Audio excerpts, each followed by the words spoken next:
do that again and see if it all works. Yeah, the duality of the forbidden fruit, pretty much, which they showed in the Bible, which has a lot of knowledge in it, even if it has a different ending to it. It's about the teaching them or making them gods, and it teaches them I don't know why I quoted, no one could see that. Yeah, it teaches them between the good and the bad, but that doesn't really exist. They're subjective perspectives of, like, you could stab someone and say it's for a good reason just by justifying whatever it is. So people are grown thinking about, like, grown, like fruit. They're grown between.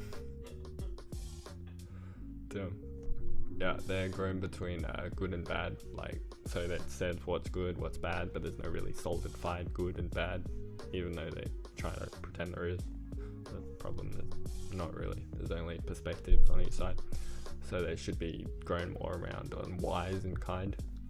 Because why you can say it's good, then you stab that person or whatever, you can't really say it's kind or definitely not wise, which would help people, because normally when they're growing up, they try to be good as much as they can, and if they switch, and when they realize that doesn't work, they switch to whatever their ideology of bad pretty much is. Unkind and unwise. They would be like acting kind and wise between it. Yeah, I fully lost where I was. Yeah, but they should be acting, they'll think they're acting good, and then it will change around when they realize good doesn't work, so they'll switch to whatever their ideology of bad pretty much is, and then act that. And as our society seems to respond really well to that, because mostly everyone's taught on that. So either you would have to meet people that are good in general to actually stay whatever that ideology of good is. Else most everyone already switched, and if they knew about the kind and wise, so why they switched when good didn't work, they weren't really wise at the moment. They were kind, but they weren't really wise. So if we were taught on the kind and wise, then we would understand the difference between it, and then would realize they weren't wise in that situation. So that would help in a lot of situations. Also where people get involved in their ego thinking.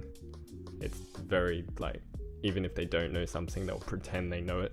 But if they were taught just the wise and kind, they would realize they're not wise in that situation. They would just tell the other person, like, oh, what is that thing then? Instead of making up that bullshit excuses, like, oh yeah, I know this, but I need a reminder and stuff.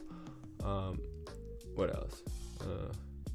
And that would stop mainly all the trouble that we see, and that seems to be the thing that they're talking about with the forbidden fruit, which taught the people good and bad, which is meant to be the fall of humanity, as they say.